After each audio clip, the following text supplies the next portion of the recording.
A fronte della disperazione dei nostri pescatori, Aiutateci, si riassume in una sola parola, in un appello semplice quanto drammatico, la disperazione di migliaia di lavoratori del settore ittico veneto, messo letteralmente in ginocchio dalle razzie del granchio blu e che chiede provvedimenti urgenti a tutti i livelli della politica. 1500 imprese a rischio chiusura totale di un consorzio che produce 70 milioni di euro di fatturato e 1500 imprese. Il granchio blu sta distruggendo un'economia strategica per il Veneto. Un corteo di centinaia di persone sfila per Venezia. Lo guida tra gli altri Roberto Pizzoli, sindaco di Porto Tolle, rappresentante di un territorio che sta pagando un prezzo altissimo ed è arrivato al limite dell'esasperazione. La situazione non è grave, è drammatica, sono mesi che praticamente le nostre famiglie, 1500 famiglie senza reddito ormai da 3-4 mesi, quindi la situazione ormai non è solo economica ma anche sociale, si riversa completamente sul territorio con veramente delle famiglie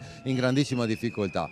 Ad attendere i manifestanti davanti al Palazzo Grandi Stazioni, l'assessore regionale alla pesca Cristiano Corazzari. sin dal luglio dell'anno scorso abbiamo chiesto che venissero attivati degli strumenti emergenziali a sostegno di questo settore in termini di capacità per esempio di posticipare i mutui, posticipare il pagamento delle bollette, perché queste aziende, queste persone rischiano veramente di non poter vedere con fiducia il futuro e di non poter andare avanti. Intanto in Consiglio regionale le opposizioni sono sulle barricate. Per idem Montanariello e Zottis i 10 milioni di euro stanziati dal governo sono ancora fermi perché mancano i decreti applicativi e dei quasi 3 milioni di euro per il Delta del Pone sono arrivati appena 350.000.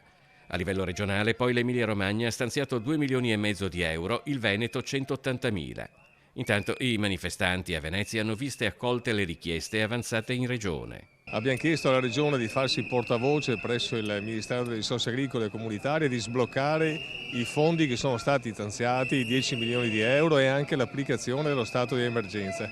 Chiediamo inoltre che sul Delta del Po venga nominato un commissario ad acta che possa affrontare con procedure più snelle l'attuale situazione.